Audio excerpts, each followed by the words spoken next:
Welcome back to PJ Takes 5. Today is Tuesday, September 16th, and quarterback concerns have already taken over the NFL. But we start today by talking about last night's MNF football doubleheader. So we're going to go through all these games in reverse order. So starting with the Chargers-Raiders game, I'm recording this at halftime, so I'll be watching it a little bit here and there. But at halftime, the score is currently Chargers 17, Raiders 6. And to the bigger point, a 9 p.m. Central start time for a Monday Night Football game is just a little too late for me. Gotta wake up in the morning and do stuff. So in the future, if they do this again, I hope to see them push both the games back a little bit in the day. But besides that and the three-person crew calling that game, it's a little bit out of place. But just talking about the first half from the Chargers, you saw a lot of pretty good stuff. Obviously, got a sizable lead, 2-possession lead heading into halftime.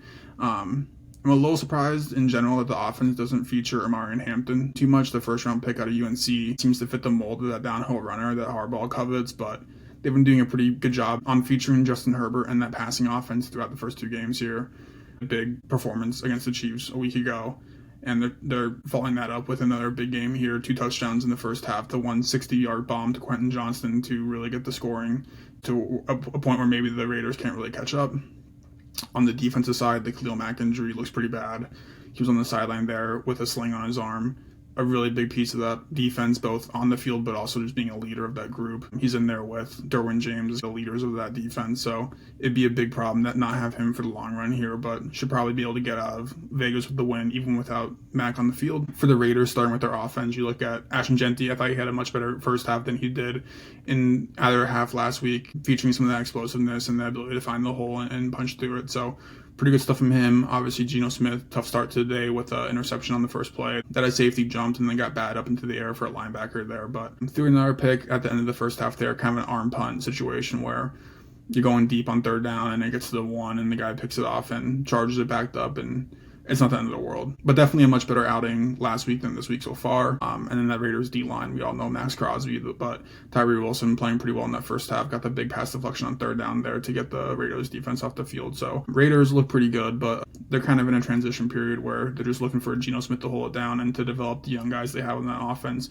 Brock Bowers and Ashton Genty. And 2025 probably isn't the year that they're a really competitive team, but just kind of laying that foundation for a good house in the future here. So going to the game earlier Monday night, the Buccaneers beat the Texans 20-19. On the Bucs side, defense looked really strong until that last drive or two there by the Texans.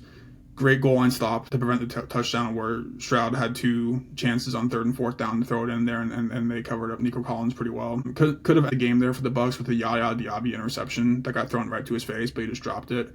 Tough position to be in where you're almost not expecting the ball to come to you.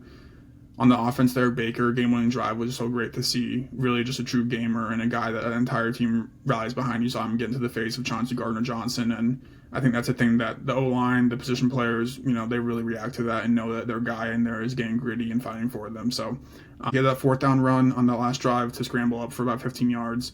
Just a really strong team win for those guys in Tampa Bay and showing that they are one of the best teams in the NFL in all reality. For the Texans, the defense had a really good game for them as well. They're so fast and aggressive. They fly around like nobody else. I'm a little concerned that it might be too much at times. They might down the line get flagged for some of the pushes out of bounds or some of the slightly late hits, but that's kind of their identity, is being really mean and being super aggressive. So if it works for them, it's great, but you got to be a little careful with that stuff in important games such as tonight. It didn't hurt them too bad. From their offensive side, CJ Stroud seems to be a little bit out of rhythm. I know he's got kind of a makeshift offensive line in front of him, not a lot of talent. He's got to move the pocket and get the ball out a little quicker than he wants to probably, but Tampa Bay really balled them up defensively. I thought Joe Mixon had a good game. He should hopefully be able to take some of that pressure off Stroud in that passing attack, but overall just a little bit out of sync for them up and down the entire game outside that very first drive, the scripted drive with the very nice touchdown pass to Nico Collins. So really good dub for the Buccaneers. A little bit of a concerning game for the Texans, but obviously at home on Monday Night Football they were in that game till the very end. So really exciting game on Monday Night Football. Going down to the rest of the Sunday slate here, just going to say 1 or 2 things about every team that played a little bit. So starting on Sunday Night Football, Falcons beating the Vikings 22-6. Atlanta, great defensive showing, 4 turnovers, just 10 first downs allowed. The run game with Bijan Robinson, Tyler Algier. So when you have a great defense and a great running game, you're going to win a lot of games. We saw that formula play out really easily. Minnesota, kind of some fool's gold for week 1 there, where they came back and beat the Bears, who seemed to be not a very good team. Offenses really only played 1 good quarter throughout 2 games. That last quarter against the Bears there, where they came back and won. And the big question, where's Justin Jefferson? Obviously, you got a new quarterback in there, McCarthy, trying to figure it out. Except for the end of the half situations where, to their credit, end of the first half in both these games, they've been able to get quick yards and get into field goal position with very little time left. So those are the little things that they do that are really positive, that shows you that they understand these situations and McCarthy can execute. But overall, pretty tough showing for the Vikings and their offense in general. Going down to the evening game, the big one, Philadelphia beating Kansas City 20-17. Philadelphia, they can just win so many different ways. Obviously, a lower scoring game where yards were kind of at a premium, but this time they really won on the ground. The tush push, I know there's a lot of conversation. It's kind of BS. They have the offsides and the false starts, and I know it's one of those things where I think Mike Pereira said that it's kind of hard to officiate all those little moments in that play just because it is such a scrum, but that might be some of the reason why you see this play get challenged again at the end of the year about whether or not they want to take that out of the league. So good team win for them, and then for KC, just kind of seem out of sync a little bit. Obviously, whenever you have Mahomes, you're in a one-possession game, you feel like you have a good chance to win it, but they're 0-2 in that situation this year, so I think they just need a little bit more offensive firepower. And the first name that kind of jumps to mind is Tyreek Hill, getting him out of Miami and reuniting with Mahomes. I don't know if that's actually going to happen. They could be a team that looks to add a different receiver, but they probably need a little more juice in terms of those pass catchers to really get the offense rolling back to where they were just a couple years ago. Going down to the Cardinals beating the Panthers 27-22. On the Cardinals side, Will Johnson, 2nd-round pick for them this year. Really good game at the cornerback position. Looks like he's going to be a true boundary cornerback in this league, which is tough to come by. The big concern for them is what is their plan for Marvin Harrison Jr. Just 27 yards and 2 receptions. That's really tough, especially when you saw Roma Dunze and Malik Neighbors also have big games on Sunday, and kind of the receivers that were picked after him. And then obviously you have Lad McConkey, a 2nd-round pick from that draft, who's become a really good receiver for the Chargers. So a little bit worried about MHJ's development there and getting on the same page with Kyler, but I'm sure that'll come eventually. For the Panthers, better showing than they had a week ago, but having Bryce Young throw the ball 55 times is not their formula for winning that game. Need more out of that running game. They only had about 47 yards outside of Bryce Young's rushing attempts, so got to get more established on the ground to help out Young. The one good thing for their offense, Ted McMillan is a dude, finished with about 100 yards, so seems to be a pretty good weapon for Bryce Young to throw it up to and get the ball in space and everything. So that's got to be a good return early for their 1st-round pick. We got the Colts beating the Broncos 29-28. For the Colts, unbelievable value from Daniel Jones. Obviously, pick him up off the trash heap a little bit to compete with Anthony Richardson. He wins the job and has 316 yards and a touchdown this week and leads that offense all the way through. You got to think that they're going to trade Richardson at some point. We're going to get into some quarterback injuries a little later here, but he could be a name that gets floated around for some of these teams that are looking for a guy to come in and play a couple weeks. And then the big part of their offense this week was Jonathan Taylor, 25 rushes for 165 yards. Is in that tier of best running backs alongside Saquon Barkley and Derrick Henry, Bijan Robinson. Just one of those guys who can really change an offense and a guy that defense has to plan for, which there just aren't many of those at the running back position in the NFL right now. For Denver, a super heartbreaking loss, obviously losing on the leverage penalty on that first field goal attempt. I think this happened to the Bears last season against the Patriots, I want to say. Kind of a BS call whenever it happens because you feel like that guy's always getting banged up, the long snapper, but that's the way it goes, and Denver's still a very good team on paper. Haven't really been able to live up to that expectation through 2 weeks here, but you're not too concerned about the Bo Nix and Sean Payton duo leading that team to the playoffs for a 2nd straight season. We've got the Seahawks beating the Steelers 31-17. For Seattle, another great defensive performance. They had a pretty good game against San Fran in week 1, but ended up losing that game. Needed to find a little more consistency out of the backfield. Kenneth Walker had a great game, 105 yards and a touchdown, but he ended up being the 2nd most leading rusher in that week 1 game. So got to kind of figure out between him and Zach Charbonnet who's the real starter or if it's just going to be a week-to-week thing just to make the offense a little more consistent week in and week out. And then for the Steelers, just so many mistakes in every phase. The Caleb Johnson missing the kick return and allowing a touchdown is the big one on special teams there, but Calvin Austin had some red zone miscues that cost them. The defense in general is kind of struggling here, and we'll talk about them later, but the one good spot for them right now is Peyton Wilson. He was my defensive player breakout candidate at the beginning of the year here, and I thought he had a really good game, 10 tackles and a sack from that middle spot there. Going down some noon games, we got Dallas 40, New York Giants 37 in overtime. Dallas continued to find success on the ground. Javonte Williams had another big game with 97 yards and a touchdown. Defense is still a little concerning. Obviously, you get rid of Micah Parsons, but there's so much talent on that back end between Trayvon Diggs and Darren Bland that both of them seem to kind of struggle with Malik Neighbors. But obviously, you get in a position where Brandon Aubrey can hit that big field goal at the end of the game, 64-yard to get to overtime, and then he hits the overtime winner. So 4 for 4 for probably the best kicker in the NFL. Just a super great weapon to have in your back pocket if you are going to play close games, high-scoring games. He's a really good player to have. For the Giants, we saw a vintage Russell Wilson performance with the deep balls, and Malik Neighbors was unbelievable. 9 receptions for 167 yards and 2 touchdowns. They can't play prevent defense at the end of the regulation there, where the Cowboys are getting in a situation where they just need to hit a field goal, and you have Brandon Aubrey who can kick from anywhere 70 yards in. So a little disappointing operationally to see them not let those DNs, let those D linemen pin their ears back and get after Dak. That's kind of what that whole team's about. So a little bit of a miss there from the defense, but from the Giants, you have to be pretty happy with what you saw, and especially you have Neighbors, who you hope that him and Jackson Dart can become a really good 1-2 punch here for the next couple of years. Heading down here to the Niners beating the Saints 26-21. San Fran played Mac Jones in lieu of Brock Purdy, who's currently injured. Great game from Jones with 3 touchdowns in that Shanahan system. There's a rumor out there that Shanahan wanted to draft Mac Jones, but management ended up making him take Trey Lance, and I thought this was a good kind of rebuttal to that whole situation where Shanahan came out and showed that Mac Jones has what it takes to be in that system and play pretty well. The defense was a little bit of a letdown. The Saints offense got a little too much done for my liking with the defense. This was supposed to be led by Nick Bosa and Robert Saleh calling plays, so got to iron that defense out a little bit, playing in that good NFC West there where you're going to face the Rams twice a year, but overall, a good team win for the Niners with a lot of injuries on the board. For the Saints, we saw, like I said, a pretty good offensive performance. Spencer Rattler looked pretty good. Ended up throwing 3 touchdowns, I believe. Showed why he won that job over Tyler Shuck, their second-round pick. For their defense, they just got to find a little more pass rush outside of Carl Granderson, who had 2 sacks. Got to get after the passer a little better when you're not a team that's super talented, and rushing the quarterback can be a way to give a little bit of a talent difference on paper, but a little bit concerning that they can only get one guy really rushing the passer effectively. You got Patriots 33, Dolphins 27. For the Patriots, they got a really good game out of Drake May. Solid step in the right direction for him, 230 yards and 2 touchdowns. Would like to see a little more production outside of May in that run game. Like I said about a couple other teams here, just don't have that really defining running back that a team has to account for.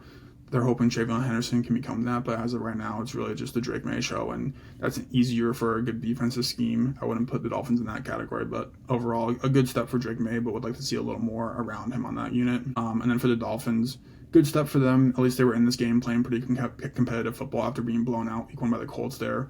Tua played fairly well and got Tyreek more involved than he had been with about 100 yards and 6 receptions. Also needed to see more on the run game from them. Devon Achane had a good game as a pass catcher, but need to see him running through the tackles. If that's Ollie Gordon getting in there and establishing the run a little bit. But like I said, it's just hard to establish the pass and lean on that when there's really nothing to concern a defense in the run game. Then we got the Bills beating the Jets 30-10. Buffalo, it wasn't even a particularly stellar game from Josh Allen, the MVP, obviously there, but he left for a couple of plays with a bloody nose. But the real story for their offense was James Cook, 21 rushes for 132 yards and 2 touchdowns. The defense totally shut down the Jets running the running game, and obviously Justin Fields had a really tough day. So the Bills showing why they're one of the best teams in the NFL still. And then for the Jets, just a really disappointing way to respond after that close week 1 loss to the Steelers. The run game was really nothing to talk about. It's hard to be a run first, dedicated to the run offense when you're going to be losing in a lot of games and trailing and have to be passing the ball. But if you want to play that game, you have to run the ball early and establish that and stay to it. And they never really got off the ground in that endeavor at all. So pretty tough game from them, and not the way they wanted to rebound to that very close loss to the Steelers in week 1. Next, we got Ravens 41, Browns 17. Ravens, great get-right game. After that close loss to the Bills, just pummeled the Browns, a team that they're much better than. Still one of the top teams in the NFL, and especially the AFC. Didn't even need their rushing attack, really. Lamar just had a dominant game. 4 passing touchdowns, really all from inside the pocket. Didn't even need to run or get outside the pocket. So they're showing that against the bad teams in the NFL, they don't even have to lift a finger, really. And then for the Cleveland side, Dylan Gabriel got in for a couple snaps through, I think, 3 balls. Looked pretty decent in that limited action, but you got to wonder when they turn the reins of that offense over to Gabriel and potentially eventually Shador, just to see what these young guys have, because they're probably going to be at the top of the draft board again and would have an opportunity to pick a quarterback if they don't believe that the one on roster is their long-term franchise quarterback. the only other thing, it was great to see Joe Flacco in there playing his old team, seeing Lamar and seeing John Harbaugh. Obviously, they've played back and forth a couple times already, but just some really fun stuff from, a decade ago about how those teams won a Super Bowl way back and the love they have for each other. It's pretty cool to see. Going down here, we got Bengals 31, Jaguars 27. Bengals 2-0 start for the first time with Burrow. Bummer that you do that and then you immediately lose your quarterback for an extended period of time here. We'll talk about that in a little bit too, but Jake Browning came in as the backup and played pretty well, albeit throwing 3 interceptions there. And then for the Jaguars, they just don't seem to be clicking quite yet. Had a pretty good showing week 1 against a bad defense in Carolina, but there were some receiver problems with Brian Thomas Jr. and Travis Hunter. They couldn't really get those guys going at all through the game. And then going for it on fourth down, up 3, you could have kicked the field goal to go up 6 and forced them to score a touchdown, which they ended up doing, but just kind of concerning decision-making process there that didn't really get a great explanation outside of just being the analytical move, quote-unquote, which I don't know how guys are going to react to that, but I think this is a good team. They'll get the most out of Trevor Lawrence, but a little bit just waiting to click a little bit more than they have really throughout 2 weeks here. So going on down here to Rams 33, Titans 19. From the Rams, we finally saw that Adams and Nakua duo come to life and really dominate that game. Adams had 6 receptions for 106 yards and a touchdown, and Puka had 9 total touches for 136 yards and a touchdown, the rushing touchdown he scored. So super fun combo for Stafford to work with, a veteran quarterback who knows how to get his best out of his guys. And I think this is going to be a trio and an offense in general that, as we see throughout the year, as long as Stafford can stay healthy, will be one of the best groups in the NFL. And then for the Titans side, Cam Ward played another pretty good game, 19 for 33 for 175 yards and a touchdown. Continues to show those flashes. He had that one crazy cross his body throw over the middle of the field for a touchdown. Hopefully that's not a lesson that he can do that stuff, because that's such a rare moment where it doesn't get picked off or it's not some incredibly bad play, but showing that he has this stuff potentially to lead that franchise for a little bit here. And then my favorite game of the week, obviously being a little sarcastic here, Detroit beating Chicago 52-21. For Detroit, this was just the definition of a get-right game. You lose to Green Bay on the road week 1. Everyone's counting you out and calling you phonies and fake, and you come out and just pummel the Bears. Their offense was just so strong throughout the entire game, could really do whatever they want. Jared Goff put up another 5 touchdown performance. We'll talk about that a little bit more too, but this was never in doubt really, and obviously getting the kind of funky ruling at the end of the first half that gave them another shot at the touchdown, which they ended up getting helped out a little bit, but it's hard to say that was the defining moment of this game when it's a 31-point difference. So really good stuff from the line, showing they're still one of the best teams in the NFL. And then from the Bears side, I thought offensively we saw some pretty good stuff. Caleb and Roma Dunze really fostering that connection, and Caleb just taking those next steps week to week that we're hoping to see with Ben Johnson. But from the defensive side, just couldn't stop anybody. They have some really explosive players in Jahmyr Gibbs and Jamison Williams that could basically run wherever they wanted to, but then you have Amon-Ra just cooking them from the slot. I thought that would have been a little bit of a tougher matchup if Kyler Gordon had played. He was out again this week, but the Bears' defense was just horrible, and they ended up losing a couple of guys. Jalen Johnson, who seems to be out for the year potentially, and then TJ Edwards re-aggravating that hamstring injury. So I added injury to insult there. Not much to say other than the fact that the Bears are pretty far away, and the roster really isn't as talented as people thought going into the season, especially on that defensive side. So at this point, we're just looking for more progress out of Caleb and that pass catching group, and getting Colston Loveland and Luther Burden more involved, as they're hoping that these guys become real NFL players that you can surround Caleb with throughout the next couple of years. So that was it for the NFL weekend. We're going on to some college games here. We got on Friday night Houston beating Colorado 36-20. Really no idea where this Colorado program goes from here. Dion really doesn't seem to be a potentially great coach. I know he was kind of considered to be a guy where if he wins at Colorado, he could get a Florida State job or one of these Power 4 conference jobs. But at this point, it'd be hard to fire a guy like him just because of his name, but he hasn't really done anything to prove that he can do a lot outside of bring Travis Hunter and Shedeur Sanders to that team, which obviously the latter was always going to go there because he's his son. But not much to say. Pretty tough loss for them, and they're having a really tough start to the season.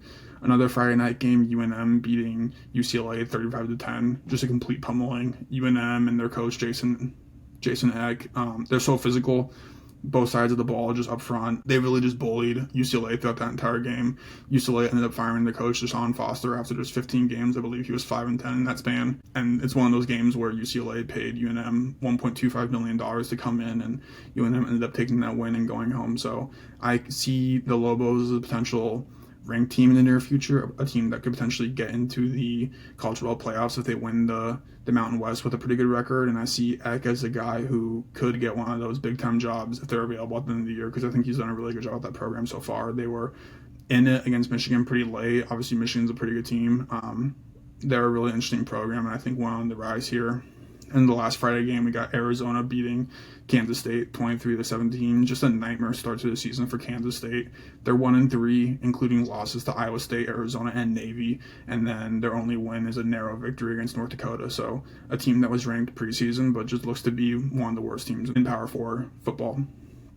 Going on to some Saturday games here. LSU beating Florida 20-10. Good win for LSU in a dangerous spot playing Florida at night there. But the real story here is the Brian Kelly press conference after the game, where he just gave the meanest response, belittling a student reporter, I believe. And some good points were brought up that LSU should have won this game more handily. They got 5 interceptions, including a pick 6, and really only won by 10 points and scored 20 points as a team. So we'll talk about them more a little bit later, but I'm just kind of sad to see that from Brian Kelly. I know he's a little bit of a difficult person to work with from everything that I've read and listened to, but good win for LSU nonetheless. Then we got Miami beating USF 49-12. Miami moves up to the number 4 team in the country. USF now unranked, which is a little tough, I thought. They still have 2 pretty good wins, I think, under the belt, but I think they can still make the playoffs if they win out from here. And then you look at Miami as one of the teams that are one of the true contenders for the title this year. So I've been pretty pleasantly surprised with Miami going back to the win against Notre Dame, where their D-line really stole the show. And this game, they didn't let USF do much. Going down to perhaps the biggest game of the weekend, UGA beating Tennessee 44-41 in overtime. Amazing back and forth game. This was a game where you could get up and go get chips from the kitchen, and you come back and there'd be a touchdown or a pick or something that you missed. Just really exciting back and forth. Tennessee's offense and Joey Aguilar looked really good throughout. He had 371 yards and 4 touchdowns, did throw 2 picks, but both still very good teams. We'll talk a little bit more about this game later, but UGA moves up to 5 and Tennessee actually stays at 15, so it didn't hurt them too much in the long run here. Next, we got Texas A&M beating Notre Dame 41-40 at Notre Dame. Another great game between 2 pretty good teams. A&M totally got away with a hold on that final touchdown play. You can't really complain about that too much because it was such a close game where everything mattered, but pretty bad to see that on Twitter later in the slow-mo. But still a great win on the road for them. And Notre Dame, I still think is a pretty good team. Obviously, they're 0-2, had a week to get ready for this game and couldn't come out with it, but they've lost to 2 teams that I think are going to end up being college football playoff teams. And obviously, I said a little bit earlier that Miami is one of the best teams in the country. So if they win out, I think they'll make the playoffs, but they kind of just need to win out at this point. A&M moves up to 10, and then Notre Dame moves all the way back down to 24 at 0-2. Next, we got Vanderbilt beating South Carolina 31-7. I thought Diego Pavia had a really good game, 18 for 25 for 172 yards and 2 touchdowns. Sad to see Lenore Sellers couldn't finish this game. Would have been a really good back and forth quarterback matchup between 2 guys who play the game a little differently, but excited to see Vandy being a competent and competitive team in college football. It hasn't been that way for a while, so they move up to 20, and South Carolina now is unranked.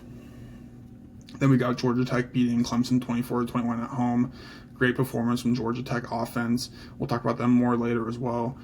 Clemson has been super underwhelming after playing a pretty close game against LSU week 1 there and almost winning. It was strength on strength with Tech's O-line and Clemson's D-line, and Tech came out and, you really got to give it to them for figuring out how to get into the field goal position on that last drive and running out the fire drill with no timeouts and getting all those guys lined up and hitting the game winner. So they move up to 18, and Clemson now is unranked. So big change for them after starting the season as a top 10 team. Then we got Ole Miss beating Arkansas 41-35. Great job by backup quarterback Trinidad Chambliss to come in and, when he's not really expecting to, and put up a pretty good game, 3 total touchdowns. Ole Miss is still in that spot where can they break out that kind of B-tier, really good SEC team, but get into that rank with the Georgias of the world. We'll wait and see. They're still really competitive, and Arkansas played pretty well despite the loss here, so Ole Miss moves up to 13. And then the last game here, we got the backyard brawl. West Virginia beating Pitt 31-24 in overtime. That's West Virginia's 5th win in the last 7 games of the series. First time this game has gone to overtime since 1997. It's usually a pretty close game no matter what, but, the overtime game is always exciting. And West Virginia's running back, Ty Edwards, is really the MVP of this one. Stole the show with 25 rushes for 141 yards and 3 touchdowns. So great performance from him, and really established the run the entire game, and kind of beat up Pittsburgh, even though that ended up being a super close game. So moving on down to some winners and losers of the weekend. My NFL team winner, I got the Atlanta Falcons. I mentioned they just totally beat down on the Vikings on the road in Sunday Night Football.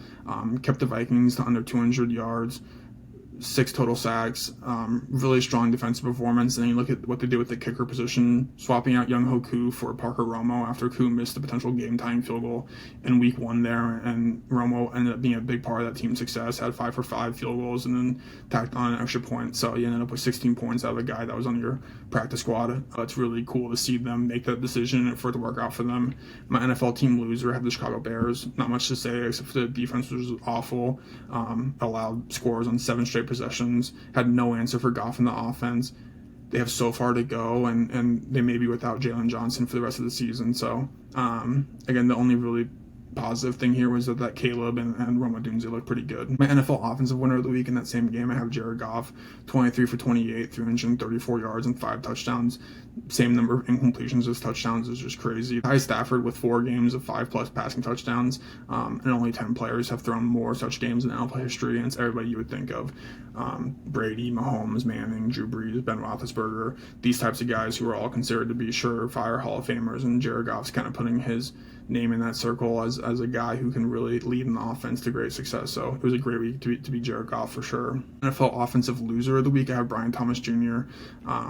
4 receptions, 49 yards on 12 targets. So a lot of job concerns, a lot of hustle concerns. They didn't seem to be going all out for certain balls over the middle of the field and everything.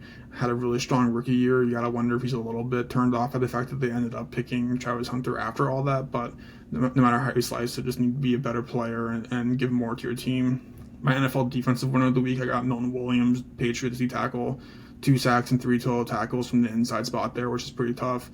Super disruptive in the interior there, and messed up Tua Tagovailoa's timing on several occasions. Was a big signing for the Patriots this offseason from the Eagles and seems to be worth all the money that they gave to him. And then for my NFL defensive loser of the week, I just have the entire Steelers defense instead of just one guy. You look at who they are as a group. They have the most expensive defense in the NFL by about $24 million. And Watt has yet to have a sack this year. Cam Hayward yet to have a sack this year. Jalen Ramsey played pretty well, had the game-winning pass breakup a week ago and got a pick this week, but top to bottom, that defense has really been disappointing, and they let the Seattle kind of do whatever they wanted outside of getting the ball back from Darnold a couple times. So just need to see more from them if they want to lead that team like that. If they want to lead that team in general like they have the past couple of seasons and eventually get to the playoffs. My college team winner of the week, I have A&M. That's their first road win against the top 10 team since 2014. They played an entire 60-minute game against a really tough Notre Dame team on the road. So just really good to see them as a team come together and see their quarterback, Marcel Reed, play a really strong game, beginning to end, 397 total yards and 2 touchdowns, including the game winner. I think he's in my Heisman Trophy watch list here, especially if they can win some games down the stretch here. But overall, just a great win from the Aggies there. My college team loser of the week, I have Tennessee. Obviously, this was the one where they could have ended a losing streak against UGA that goes back to 2016, and they just let it slip away from them. They had a potential to set up a game-winning field goal in regulation, and then they bled the clock and got in the right spot, and then you have a false start that puts you back 5 yards, and the kid ends up missing it, and then you go to overtime and can't finish it out. So you're at home. This is the opportunity to beat a highly ranked Georgia team, and you just let it slip through your fingers. So they're still very good. They'll be in games throughout the regular season. They'll be in the playoffs potentially. They'll be around, but this was the one kind of to establish this season as maybe potentially different from the last couple, and they let it slip away. So tough loss for them. My college offensive winner of the week, I have Haynes King, Georgia Tech quarterback, 20 for 28, 111 passing yards and attacked on 103 rushing yards and touched on 25 carries. Led that game-winning field goal drive where he got them in position and did a fire drill to bring the kicking team out. It was just a great scene for him at home, beating Clemson, like I said, against a pretty good D-line there. And you have the students rushing the crowd. He's getting interviewed at the end. He's just surrounded by Yellow Jackets fans. Just a really cool scene, and it was a great day to be Haynes King. And then my college defensive winner of the week, I have Deshaun Spears, LSU safety, 2 tackles, 2 interceptions, and a pick 6. Showed great instincts, jumping the slant route and returning to the house. Really talented player on that back end of that defense that can pick up a lot of mistakes. But in reality, you could have picked a lot of different LSU defenders to win this award this week. They had a great team defense showing, and like I said, despite despite only scoring 20 points, they did pick the ball off 5 times, and he had 2 of those. And then we're going to round this off a little bit talking about some of the QB injuries. So the big one, Joe Burrow, sidelined right now for a minimum of 3 months with a turf toe, and he's going to get surgery on that. So we're going to see some Jake Browning in the meantime, potentially. Played in the back half of last Sunday's win, ended up going 21 for 32 for 241 yards and 2 touchdowns. They throw 3 picks, which was a little concerning, but you look at his career overall, and he's been a pretty solid backup quarterback.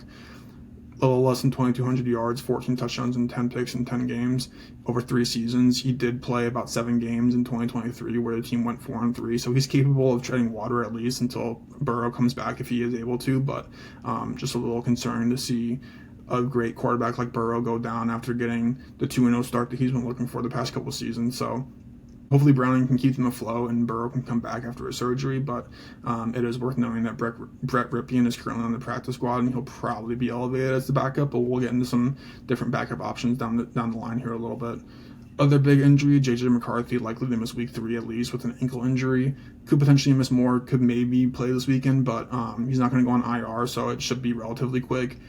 So Carson Wentz, their backup quarterback, is slated to start. Only other QB on that roster currently. They traded Sam Howell to the Eagles at the end of training camp there. Wentz made 1 start in each of the last 2 seasons, going 1-1 for the Chiefs and the Rams. I think he lost the Chiefs game in that last week, and then the Rams, I can't remember that game. But he made 7 starts for the Commanders in 2022, went 2-5. So kind of an up and down quarterback. We know the story where he played really well in Philadelphia, but got hurt, and Nick Foles came in and won a Super Bowl, and there's a lot of mental stuff that goes along with that. But we'll see him play under Kevin O'Connell and see if he can improve a little bit. It's interesting because the Bengals and Vikings play each other next week, so we're going to get Jake Browning versus Carson Wentz in all likelihood, and that'll maybe dictate how the season goes for the foreseeable future for both those teams. If whoever wins is kind of in a good spot to hang around with the backup quarterback, and whoever loses probably doesn't feel great about their chances long term in the season. And then some other QB injuries. We got Justin Fields in concussion protocol. Tyrod Taylor had to finish up this game last week. I would think Fields probably doesn't play this week just because concussions are not something you mess around with. And if you're in protocol on Monday night, it's probably going to be tough to get cleared by Sunday. So we'll see Tyrod Taylor take over for that offense. Just a really veteran backup quarterback that you're probably not too concerned with. Jaden Daniels for the Commanders, knee injury, puts him in doubt for week 3. They got Marcus Mariota as a backup there. Not the best backup in the world, but a guy who's a veteran and has seen a lot of NFL football be played. Daniels is not completely ruled out for that game, so we'll see if he can't push it and get back. And then Brock Purdy for the Niners obviously didn't play this past weekend with Mac Jones getting the start, but has a chance to play in this weekend. It seems like his injury is going a little faster than they had initially hoped, which is a good thing, but again, you don't want to rush a guy back too early, especially for a team like the Niners who have playoff aspirations and want to go deep in the NFC playoff bracket again, like they have in the past, couple of seasons outside of last year or so. Looking at all those injuries, we got to talk about a couple of the tradable quarterbacks out there. The most obvious one is probably Jameis Winston for the Giants, named QB3 behind Russell Wilson and Jackson Dart. Probably not going to play this year. They want to have Dart in there as a backup, so probably not going to see a lot of play. And one of these teams with a quarterback banged up could inquire about Winston. Similar situation, Tommy DeVito for the Patriots got picked up at the end of training camp. You got Drake May. Josh Dobbs is a pretty good backup. He's the quarterback 3. Could be a pick for the Patriots to add on and rebuild with. Anthony Richardson from the Colts. This one's a little different just because he was in the competition and lost to Daniel Jones, and Jones has played so well that it's hard to imagine a world where they go back to the 4th overall pick. But would kind of be more of a reclamation project. I've liked him going to Minnesota to work under Kevin O'Connell and just be insurance if the J.J. McCarthy thing doesn't work out, but probably not a guy you're going to trade for and then start a week or 2 later. And the last one here, Drew Lock in Seattle. He's the number 2 behind Sam Darnold. You have Jalen Milroe as number 3 there, who I think they want to incorporate a little more throughout the year here. But a guy that you kind of see as a luxury and who's played NFL games before, and you could send out and not feel too bad about your QB depth moving forward. So those are all guys that kind of on the radar for all those teams, especially the Bengals and the Vikings, who could be facing a couple weeks without the starter and want to be a playoff team, but don't feel great about the guy they have in there, or if something happens to Jake Browning or Carson Wentz, or for any other team that loses a starting quarterback for that matter. Those 4 guys are kind of the top of the list of people that you'd probably be pretty interested in making a trade for. And I just want to finish up with a few show notes here. We're going to change the format a little bit here just so I don't have to run through every single game. So probably going to look like top 5 games of the week and talk a little more in depth about each game instead of saying just 1 or 2 things about every single team that played, just because it's a lot to keep straight, and try to watch as many games as possible, but it's hard to watch 7 or 8 games like we saw this weekend on Sunday noon slot. So look out for that. If I do that, we'll probably try and make the over-under favorite dog picks a little different so we can talk about as many teams as possible, but just want to make sure I'm, going in depth on some of these games more so than I can in a 30-minute-ish window. And then I mentioned this in the last show, but just might switch the release days here. I currently have classes Tuesday, Thursday, so staying up to record episodes Monday, Wednesday is a little tough with editing everything myself. So if you see stuff get released Monday, Thursday, it'll be a little different in terms of not recapping those games that previous night and more kind of looking forward to them. But we'll see. I haven't made a huge decision one way or another, but just something to kind of keep your eyes on. So